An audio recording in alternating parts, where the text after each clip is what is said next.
Tom Bailey, Katherine Joslin, welcome to the show. Well, thanks for having us. Thanks for having us. We're glad to be here.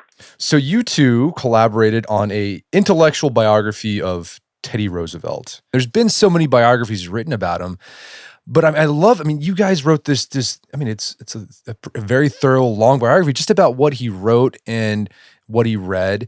And one of the main takeaways I got from your book is that Roosevelt is often overlooked as one of the great American writers. Like, why do you think that has happened to him? He's written over 4 dozen books, and on top of that, he wrote all these magazine articles. Why has he been overlooked amongst American writers? I think it's overwhelmed by his political presence because he is that major figure of the 20th century. And I think we're thrilled and captivated by the sort of myth of him. And so that we have, it's not that his writing's been abandoned quite, but I think it's ripe for the picking for people now to go back and read him, especially people who admire him as much as your listeners do. Okay, let's talk about when his writing career began. Like, when did Roosevelt start showing a penchant for writing? Was it a very early age? He started writing as soon as he could pick up a pencil. And he wrote letters, he wrote journals. I worked on the early kid. He's such a wonderful character right from the start. And when he would write letters, he'd write a different kind of letter to his father, a different one to his mother, a different one to his siblings. He then wrote these journals about what he was doing, and he wrote them almost like plays, and he'd give his siblings all were characters in it, and you don't even know quite who he was writing for. He was writing at 7 and at 9, these very early ages. And so, maybe he was writing for us. and he was fascinated by reading at the same time. The Roosevelt children were homeschooled, and they were given free reign of the library and free reign of the New York Public Library, and they simply read and read and read. They read classic novels, they read boys' stories, they read stories for little girls, they read everything, and he was completely fascinated by the world of language, and he always was, till pretty much the very day he died. He was still writing and reading. I just want to add that as I was reading through his journals and such, they were reading things as children like the Mayne Reid or John James Audubon, and certainly Longfellow and Sir Walter Scott and Dickens and such. But he was also reading with his sisters books like Harriet Beecher Stowe's Little Pussy Willow, where she talks about how we all want to grow up to be good girls. And Louisa May Alcott's an old-fashioned girl. So he grew up sort of without prejudice about writing. He read anything he could get his hands on. Always did, all his life. I'm curious, do you think his reading as a young child influenced his romantic view towards life later on that we would see in his speeches about, he was a jingoist. He glamorized war. He was all about the outdoors. Did his reading as a child influence that?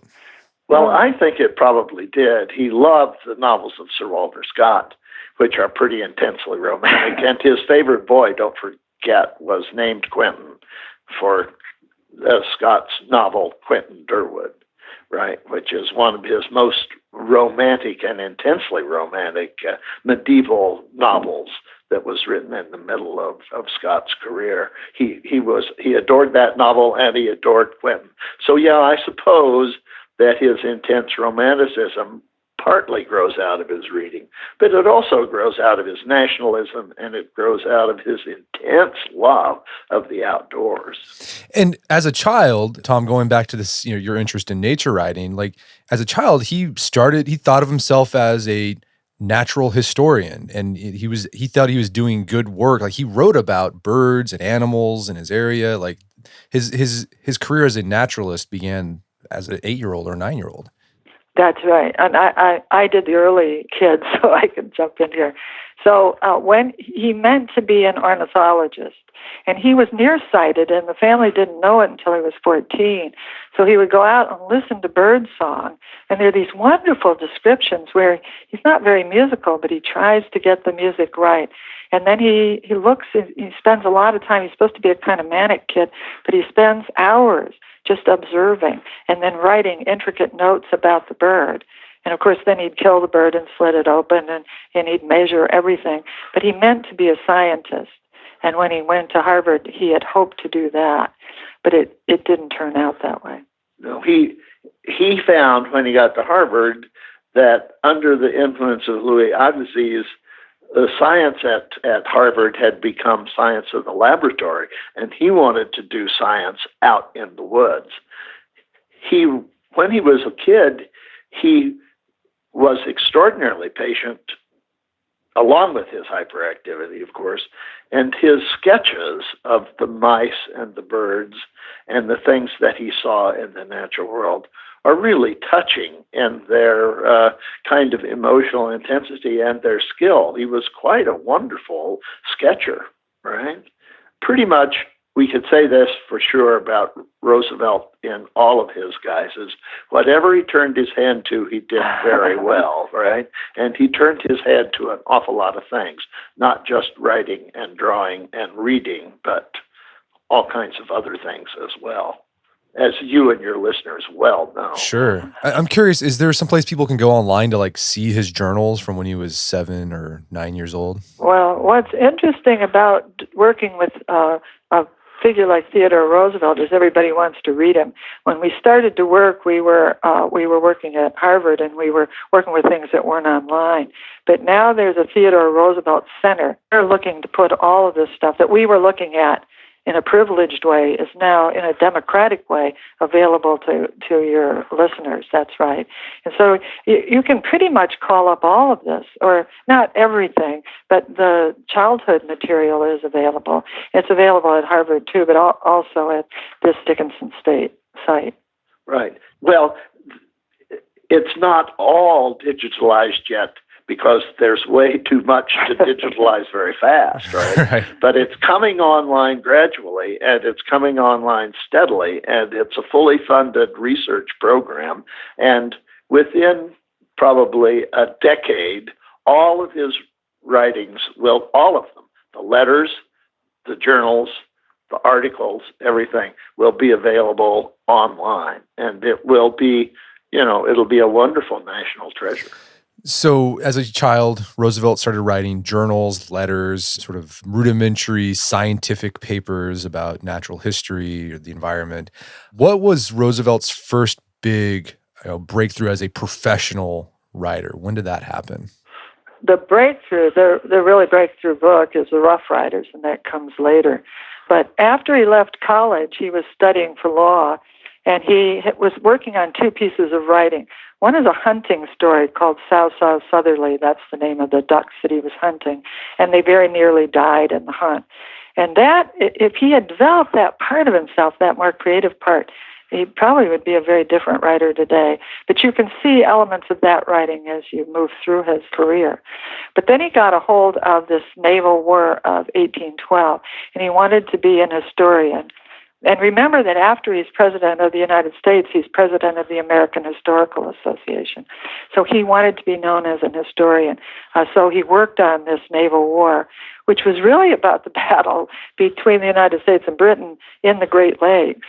And then they wind up in Plattsburgh in this little arena, on Lake Champlain, and they just blow the guts out of each other. And so he tells that story. That's still an interesting story. In fact, the British liked it so well that they wanted their own story, and they wanted him to write the chapters about the Great Lakes. So it's still an interesting book to read. It was well reviewed. It was accepted. The reviewers of the New York Times and newspapers were kind of astonished that this young man, he was 22 years old at the time. Wow. Had written such a scholarly, mature, thoroughly researched book, right? But there's Theodore Roosevelt for you. Right. The reason he wrote that book is because as a boy he had traveled with his daddy because they had real life experiences, and that's what kids need to have.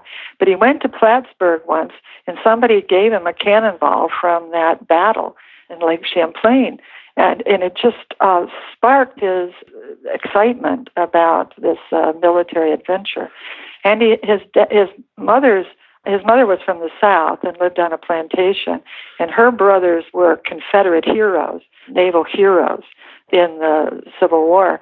And he then visited them. They were, of course, after the war, they lived in Liverpool in England, and he would visit them and talk to them about the boats. He was just fascinated. Whatever he picked up fascinated him. But all of that stuff was poured into this book, which started his career as an historian. I'm curious, throughout all of his work, and even beginning with the naval battles of the War of 1812, what was Roosevelt's guiding ethos when it came to writing? Did he have an ethic or an aim he was shooting for with his writing? Yeah. He meant to tell the truth, mainly. Right. Yeah. He told the truth, and he wanted the narrative of American history and American life to be presented as vividly as it could be presented, right? And he wanted that in politics, and he wanted that in art, and he wanted that in all public life. And one of the persons who was maybe most fascinated by him and in that notion of the national ethos was Walt Whitman, who said, he's got a little bit of the dude, but he tells it like it is. It's good, right? Yeah, I like that stuff by Roosevelt. Yeah. That was another thing I thought was really fascinating about this time period. Was this sense of nationalism, not just politically, but culturally. Like Roosevelt and even Whitman, and you see it with Thoreau and Emerson. They were really they were very self-conscious about, we're trying to create American literature, American art that rivals European literature or European art. They had a chip on their shoulder. That's right. There is a kind of national defensiveness. You're right about that. But what he thought, and he wrote about what the national literature should look like. He wrote an essay like that. And what he said about American writing is it ought to smack of the soil. Edith Wharton's novel, her first novel, is a historical novel about Italy. He wrote to her and said, no, write about New York. We want to create our own writers here.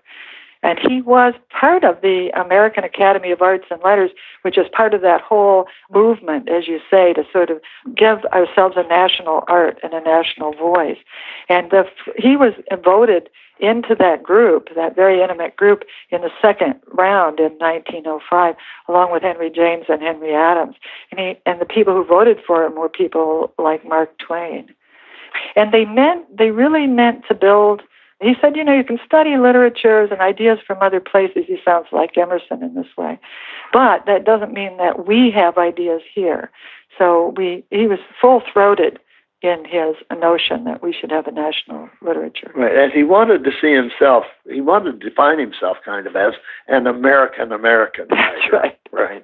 I mean, he really was intent on the national voice and the national experience. And another sort of ethic that you highlight throughout the book, I love this line. I'm going to read it here. It's from his autobiography about his writing. He said, I have always had a horror of words that are not translated into deeds, of speech that does not result in action. In other words, I believe in realizable ideals and in realizing them, in preaching what can be practiced and then in practicing it. That's really at the heart of what he thinks about language. I think that's true. And that's in American Ideals. That first book of essays, the second book of essays that he writes when he's fairly young, and even later in his life, he says, go back and read that. Those are the words that mattered to me. And that's interesting how that goes both ways. You can take language and turn it into action, but then you can take action after you've taken the action and go back into language with it, and it becomes his books, right? And then his books become the source for law, which is a different kind of language and a different kind of bringing action into language, which then shapes subsequent action. So, he sees this as a kind of ongoing continuum, right? That it moves back and forth. And then you read and you get new ideas, and you consult with writers. You consult with John Burroughs. You consult with John Muir. and you come up with the idea for Yellowstone Park and Yosemite Park, and the idea of the national preservation and conservation of land, right? But that starts in language, and it starts in idea, and then it comes back into law, and then you make it real. He's always not content just to think about things, but to do things. And I'm sure we're going to get to the man in the arena. Later, right? For sure. But I mean, it sounds like, I mean, I was going to say, like, he did all these, larger than life things, big hunts. He fought in Cuba. So I was reading, it's like, I wonder if like he did those things so he could have something to write about. Well, that's an interesting question. No, I don't think he got up in the morning and thought, well, I'll go out on a hunt because I can write about it later. I think that's the whole point, is that that action and writing come together. He went on the hunt. Well, those first hunts he went to in Dakota was because he came home one day and his wife and his mother on a Valentine's Day died of separate things, utterly by surprise. And he had to restore himself. And he went to his ranch in Dakota and started killing animals and trying to deal, I think, with the specter of death. And from that he started to write. And he said, well, I'll have plenty of time writing out here. And it was a way of sort of mending himself. And so there's this relationship always between, I don't think he meant to go out there to write, no.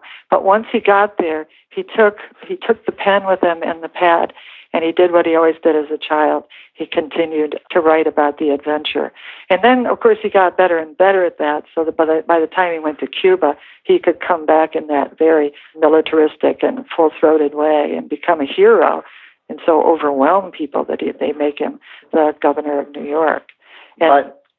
Go ahead. Well, and by the time he goes to Africa and then later to Brazil, he's invented for himself a much more daring kind of literary form, which is to write about it as it's happening.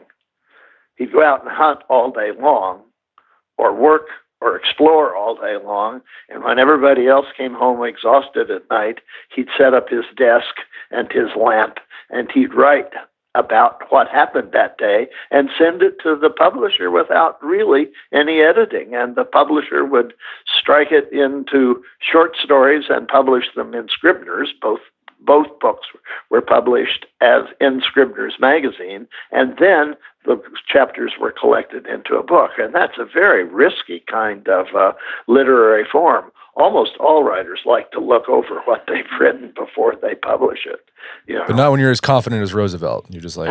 Yes. Well, that idea of being confident in the first draft, it probably comes from the fact that he started writing as a child and he was always comfortable in language. But you can look at manuscripts and they're wonderful to look at. He would come in and he had pretty much the whole story in his head, and he would run down the page very quickly. And then he'd go back and look at it. And if he had anything else, if there's anything he wanted to do, sometimes he would improve on a verb or something. But then he would do these balloons where he'd put more and more information in. So he always added to what he had to say. But there is a confidence in a writer that maybe you get from having written every day. I think there's no doubt about that. He is sure of his own chops, right? Right. I don't think he was sure of his own chops in all of his aspects of his life. I don't think he ever thought he was wrong once, ever. No, yeah, that's true. Right. He was self-assured and self-assertive in a way that really smacks of the 19th century. I don't think males in the 21st century get to have that sense of assurance anymore, right? No, definitely. I'm curious the way, the way he approached writing, sort of this first-person account, sort of mixing observation and history. Did Roosevelt in a way, fashion a new form of writing that influenced how other Americans wrote? Like, did he have an influence on the literary scene, is I guess what I'm asking. Well, he knew writers, of course, and worked with writers all the time. But one of the things, the contributions I think you could talk about, he meant to write a kind of epic of the West. And so he wanted to do something where he put faunal nature together with hunting, and he wanted to tell the story of what was going on in the West. And his friend, a really close friend, was Owen Wister, who wrote The Virginian, and another was Frederick Remington. And if you put Frederick Remington's sculptures together with Owen Wister's novel, together with those stories about faunal nature and hunting, you could say that in that bundle, you really have the notion of how we talk about the West. The Western comes out. I think he's influential in that way. Yeah, and you know, what you end up with Louis L'Amour is a kind of washed out Western vision, you know, that popularized and really over romantic. Roosevelt would have been bemused, probably amused by, you know, the contemporary Western novel, the Louis L'Amour kind of thing. But no, he was at the heart of the invention of the West, our concept of the West, including the movies, I think, probably. Wow, so without Roosevelt, we wouldn't have John Wayne. Maybe. You know what? You're right. That's wonderful. My mother would like that line. Yeah, I'm curious what he would think of, you know, like my favorite Western novel is Lonesome Dove. I think he and Larry McMurtry would have hit it off almost instantly, don't you? Yeah. Yeah. And that was one of Roosevelt's most endearing habits. He'd get into a book and he'd say, I like this book and I like this author, and he'd sit down and he'd write him and he'd invite him to dinner, and then he'd corner him and they would just talk, right? Yeah, he'd have had Larry McMurtry to the White House over and over. Right. Well, let's talk. We've talked a lot about his writing life. Well, before we move on to his reading life, what was Roosevelt's most popular book? And I mean, that's how a lot of people don't realize is that's how he made his living. Like, that's how he supported his family. Even though he came from wealth, he lost a lot of it in the Dakotas on the ranch. So he had to write to feed his family and give him a comfortable life. That's right. And remember, he's a writer before he's a politician, and he's a writer after he's a politician. And it is his sort of business to be a writer. And do we know like how much he made as a writer? And it's really tricky to know. His finances were hidden, almost hidden. Yeah, he wasn't good with money. He was good negotiating a contract up front, but he turned all the money over to Edith. She was a Victorian lady, and you can see at Sagamore Hill, you can see the budgets that she kept, and they're all budgets of expenses and not budgets of income. So she kept that hidden, and he was quiet about it too. Apparently, and this is hard to get at, and you kind of have to get at it indirectly and by implication rather than explicitly, the sales of Rough Riders were so extensive and so successful that it reestablished him and the Roosevelt family as a wealthy family. It was estimated in one article that I found in the Washington Post from 1901 that he had made $400,000 off of the Rough Riders, which in 1901 was just a huge sum of money. Right? So he restored his fortune, and he always was scrupulous about making money. He wanted to be paid for his work. He wrote 3 books while he was governor of New York. He said, once I get this office in the groove, I'll give you the books, he said to his editors. But they were living off the money that he was making as a writer at that time. So Rough Riders, his story of his, charging San Juan Hill in Cuba, that was his most popular book? Yeah. Very popular. Yeah, that was a bestseller for sure. It still is. Right? It's fun to read. No, yeah. And then after that, I mean, I guess what would be like the second one? Would it be his African hunting book or the story about the River of Doubt? No, it was the African hunting book. The story of his, the travels through the Brazilian wilderness didn't sell nearly as, it wasn't disappointing exactly, but it didn't sell as much as he had hoped, right? Because he was out of the public sight, and he had sort of disappointed people by, running on the Bull Moose ticket, right? And while the sales were robust, they weren't anything like the sales of the African book. So the two bestsellers would have been, The Rough Riders and Travels Through Africa. But in terms of the retrieval work that we're interested in doing, I think going back and reading those ranch stories, Ranch Life and the Hunting Trail, is rather wonderful from 1888. Or if you wanted to know about his politics and really understand him, he would say you should read American Ideals, which comes in 1897, a collection of essays and speeches. And then, of course, The Rough Riders.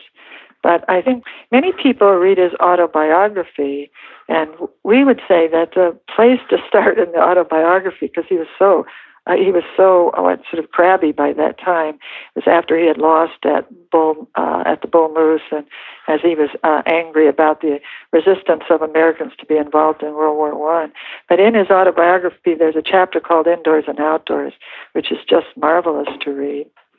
And of course, we're literature people, and he has a book called History as Literature, and it's that essay about history as literature that I think is also quite good. And then, Tom, you would add what you think Through the Brazilian Wilderness, right? I think maybe Through the Brazilian Wilderness is a compelling read. And then when he was an old man in 1916, he published one last kind of nature book of essays, a kind of gathering of writing that he had done before, and he had done some later. And it has a really wonderful title. It's called A Book Lover's Holiday in the Open, 1916. And his introduction to that collection of essays is one of his really touching late pieces of writing, right? That's very much worth going back to read. He even goes back and judges himself as a young man and trying to be a scientist and such. And he sort of gives him a drubbing for not being any better than he was. So you have this strange thing of the old man passing judgment on the young man. It's wonderful. So we've talked a lot about his writing life, but besides being just a prolific writer, Roosevelt was, as you said, even as a child, a voracious reader. Do we know how many books Roosevelt read in a given week? And did he have any preferences on what he read? Well, first of all, no preferences. He would read anything. And one of the charming things about him when he was in the White House was that he used the librarian of the Library of Congress as his personal librarian. And he would write him a letter and he'd say, send me 10 books on Hungarian history, and I want to know something about the Irish Celtic myths, and I want to know about the ring of the Nibelungen. I want to know this, I want to know that. Send me a stack of books. The guy would send him a stack of books. He'd read them. He'd send them back and say, send me another, right? He read, by some estimates, 300 books a year. What's interesting, I think, about Roosevelt's reading is it's part of the myth of Roosevelt that he always read fast. He certainly didn't want to be disturbed when he was reading. But he read, we discovered reading more closely in his letters and such, he read at different speeds. So he read some things slowly and savored them. He would sit with his wife in the evening and they'd read aloud from books that they liked, maybe from Vanity Fair or something like that, Thackeray. And they'd maybe just read the chapters that they liked or just the conversations, the way you might listen to music, where you listen to parts of it and things that you enjoy. He liked poets, but he read certain poems and over again. So that his reading was much more various and much more like, the lives we all lead, I suppose, in that there wasn't any kind of standard way to talk about him as a reader. And he wasn't picky at all. No, he loved certain classical writers. He loved Greek writers. He didn't much like Shakespeare. No. He didn't like Hamlet. he thought that Hamlet was a kind of a disgusting character. Right? Well, and that makes sense, doesn't it? Right? And he used to joke that when he finished Jane Austen, he thought he had done something good for his soul. Well, another thing that impressed me about him is like he like read magazines that were, sometimes people like trashy magazines of the time, and I like how I loved how you described how you read them. Like he would hold them and he just tear the pages out and throw them on the floor when he was done reading it. So if he was waiting for the train, this is what people say about him, he'd just go up to the magazine rack, and he didn't look through to see which ones he was going to do and always read the same thing. He bought all of them. And then he'd sit there while he was waiting, and he was bored. He would tear the pages out of newspapers, too, because those were ephemeral. If you're writing within a newspaper or a magazine, it wasn't meant to last. And so you'd see the pages sort of underneath his feet when he got done. But the reason he wanted his articles to go from magazines to books is that books are then treated in an entirely different way. And so that's where the permanence in writing comes. But he'd get really mad, and he'd write to them. He was irritated with the Gibson girl because what were women doing, wanting to ride bicycles and not have babies? He thought they should have 5 babies. I mean, he'd get really concerned about all the aspects of life. And going back to this idea that he had no preferences about reading, I think he's a few times in his career, people would ask him like, give us a reading list, right? And he would basically say, just read what you want. Like, I don't have any preferences. Right, yeah. And the president of Harvard, Charles Eliot Norton, had his 5-foot bookshelf, right, with the classics and whatnot, and lined up. And if you read these, you'd be a well-educated man. And somebody asked Roosevelt about that, and man, did he tee off on that one. He said, that's a ridiculous idea. You can't possibly prescribe to anybody how you read, because reading is contingent. You start here, and then you think, oh, that's an interesting time in history. I want to read more. And you go there, and then you branch off into the poetry, and then you see what was happening in Spain at the same time, and then maybe you skip over to Hungary and try to find that out too. You just read. The idea of formula, that you could have an education by formula. Edith Wharton found that, but just an appalling idea as well. But an education doesn't come in a course, and it doesn't come in a course pack, and it doesn't come in a reading list. An education comes over the course of your life, that you travel and talk with people, and you read, and you write, and you're engaged with living, that's what education is. And that's certainly what education was to Theodore Roosevelt, who was an enormously well-educated man, conversing. He could speak in Spanish. He could speak in French. He didn't think his French was very good. He didn't have very good Greek, but he had pretty good Latin. He could speak German, right? He was broadly and deeply educated. I'm curious, how did Roosevelt's reading influence his thinking about, let's say, public policy? Did that have an influence? Okay, so when he's reading, and this goes back to that whole idea of words into action and actions into deeds and such, but when he was police commissioner in New York, he met Jacob Riis, who had written How the Other Half Lives, and then they traveled through the slums to see what was going on. And then from that reading and from knowing Jacob Riis, he later thought of him, they thought of each other as almost family. They so adored each other. But then when he became governor of New York, he knew about the child labor, about the safety of women in the workplace, the safety of the workplace, the limited hours of work. He was even interested, he got interested in sort of purity in foods. He thought you shouldn't say something on a label that wasn't in a food. And then later when he was president and Upton Sinclair had written The Jungle, he worked with the publisher. Everybody was trying to get that text into line because there were so many outrageous things that the president thought that were in the book. But then he worked to pass the Pure Food and Drug Act, so that he really, when he had these sort of, say, more imaginative pieces that he was reading, he could see how the social betterment that could come from it.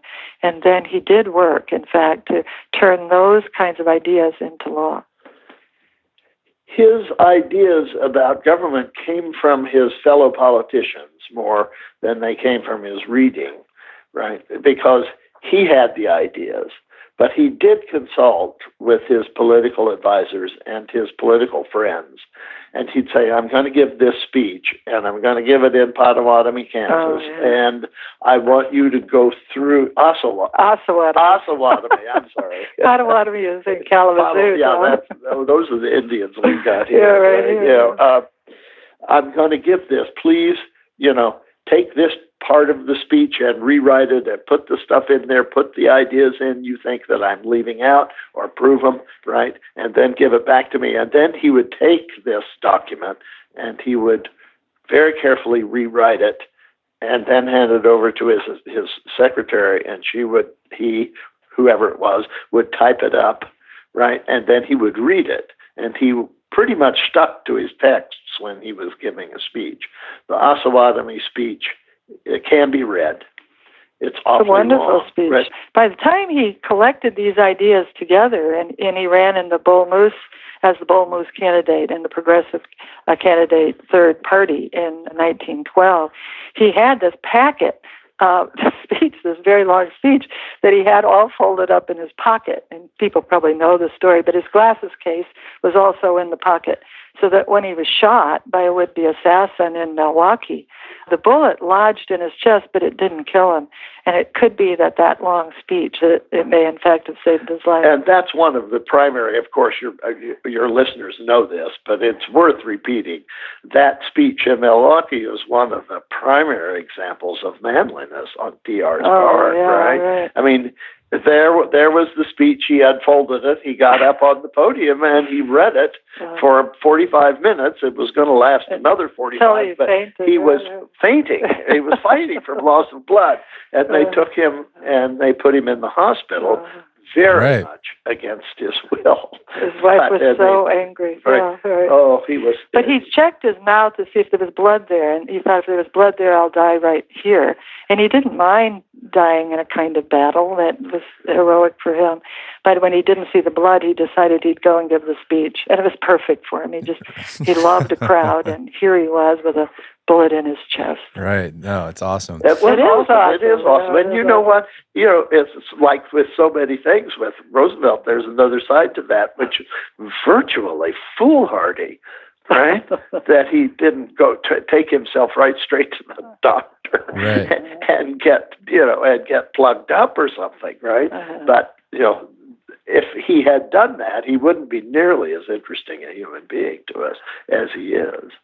And even as he was dying in 1919, he was planning to run for president in 1920. So yeah, he never stopped. He was always trying to turn words into action. No, he never stopped. That's that's one of the most compelling and astounding things about him is his absolute insistence on plunging into the future.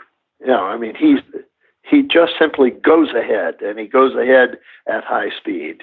It's a remarkable thing about him as you read his life and think about it. How profoundly energetic he was, and how profoundly committed to the future of the country and of himself and of his family. It doesn't matter where you are on the political spectrum. I read this study recently that he's considered the number 4 president in quality and in importance. If you're a Republican, if you're a Democrat, or if you're an independent, across the way. Yeah. Right. So he kind of embodied that sort of ideal of America that I think a lot of people have: energetic, forward-thinking, bold, adventurous, etc. And I think he's a figure that I say he's ripe for retrieval right now, because I think we live in a world where we want to be, no matter who we are, we want to find this kind of model in history.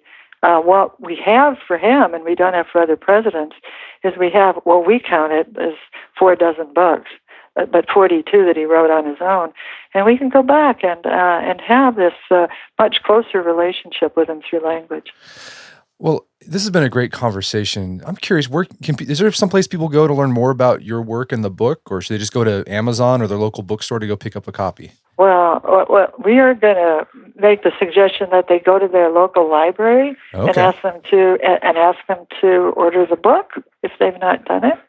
And we believe very much in the local bookstore. We just had a book launch at a bookstore in Kalamazoo, and I think that bookstores are back in fashion again. And we are at Barnes and Noble also, and of course at Amazon. And we're not hard to find. You can Google us. You can Google us, and we pop right up, right?